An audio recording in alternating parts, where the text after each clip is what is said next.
হরে কৃষ্ণ। সকল ভক্তবৃন্দকে welcome back to my channel. দেখতে পারছো কোথায় যাব, তোমরা তো প্রথমে দেখেই নিলে।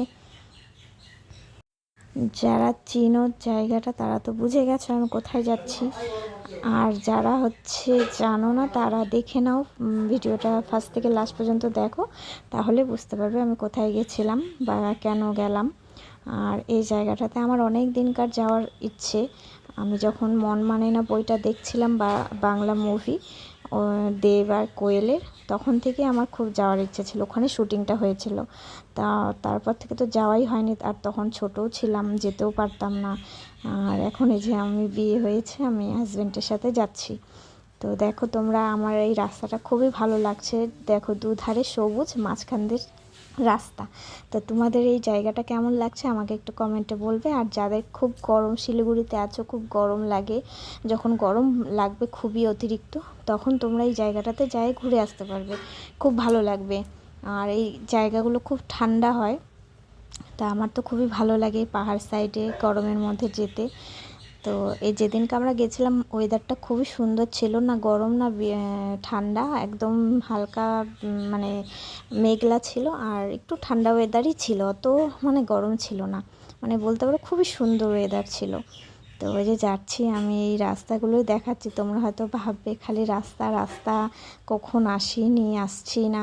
তো এই রাস্তাগুলো খুব ভালো লাগছিল, সুন্দর লাগছিল, ওই জন্য তোমাদেরকে দেখাচ্ছি। আর তোমরা দেখো, আর কেমন লাগছে বলবে, ভালো লাগলে লাইক কমেন্ট শেয়ার করে দিবে। তো তোমরা পাশে থাকলে আমার খুবই ভালো লাগবে। আর এই যে দেখো ফাইনালি এসে পড়েছি, এই যে গেট, মেন গেট, এই যে দেখতে পাচ্ছ, গেটে দিয়ে ঢুকে আমরা এখানে এখনও গাড়িটা পার্কিং করব। তারপরে এই যে দেখো খুব সুন্দর, এটা একটা লেক সামনে ছোট। তারপর এই যে আমার প্রভুকে সব হেলমেট সব কিছু দিয়ে দিয়েছি। আর এই যে আমি বললাম আমাকে একটু দেখাও সামনে থেকে। তারপরে যে আমি এখান দিয়ে হাঁটছি, আর দেখো সামনে ওই ভিউটা কত সুন্দর লাগছে এখান থেকে, মানে এত ভালো লাগছিল কি বলবো তোমাদেরকে, আমি দেখানোর চেষ্টা করছি, দেখো তোমরা বুঝতে পারবে হয়তো। আর এখানে দেখো কত সুন্দর বসার জন্য চেয়ারও দিয়ে দিয়েছে, অনেক আছে এখানে, মানে পার্কের মতন এটা একটা।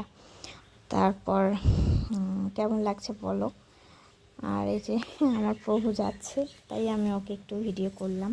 ও জানে না আমি ওকে ভিডিও করেছি, মানে আমি বলছিলাম যে এদিকে এদিকে দেখাচ্ছি, কিন্তু ওকে যে দেখাইছি ও জানে না। তারপরে যে আমি একটু, আমার আগে তো সব শর্ট ছেড়ে দিয়েছি, তোমরা তো আগে শর্ট ছেড়েছি দেখে নিয়েছো। তো আমি এই ব্লগটা ছাড়বো করে সময় হচ্ছিল না। মাঝখানে আমার মার শরীর খুব খারাপ হয়ে গেছিলো, অপারেশন হয়েছে। তো মাকে আমাদের বাড়িতে নিয়ে এসেছি, এখানে ছিল কয়দিন। তারপর নার্সিংহোমে যাওয়া আসা, দেখতে যাওয়া, এটার জন্য আমি টাইম পাচ্ছিলাম না এই ব্লগগুলো ছাড়ার। তো এই যে আজকে আমি ফাইনালি সময় পেয়েছি, তো তোমরা দেখবে প্লিজ, সকলকে অনুরোধ আমি জানাচ্ছি আমার ব্লগটা সম্পূর্ণ দেখবে।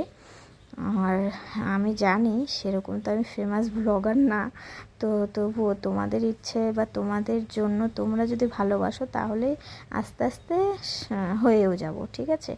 তো এই যে এইটা মন্দিরে যাচ্ছি আমরা, রোহিণী মন্দিরে। যে দেখো কি সুন্দর এই মন্দিরটা, মানে খুব ভালো লাগে, ভালোই লেগেছে আমার গিয়ে।